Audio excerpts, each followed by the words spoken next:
माननीय सभापति महोदय पूज्य गुरुजी गुरुमावृंद एवं मोर आदरर छोट बड़ भाई भौणी आज पवित्र शिशु दिवस उत्सव मत किसी कहवाक सुजोग मिलू मु निजक धन्य मन करुँची 1899 मसीहा नवेम्बर 14 तारीख जवाहरलाल नेहरू इलाहाबाद रे जन्म ग्रहण करथिले।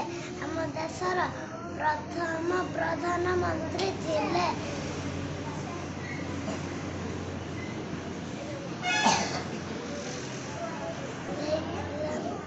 हम भली कुनी कुनी से पिला मानंको बहुत भल पाउथिले।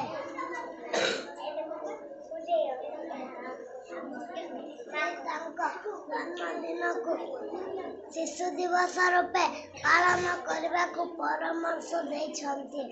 एतिकी कहि मोर वक्तव्य शेष करुछि। धन्यवाद।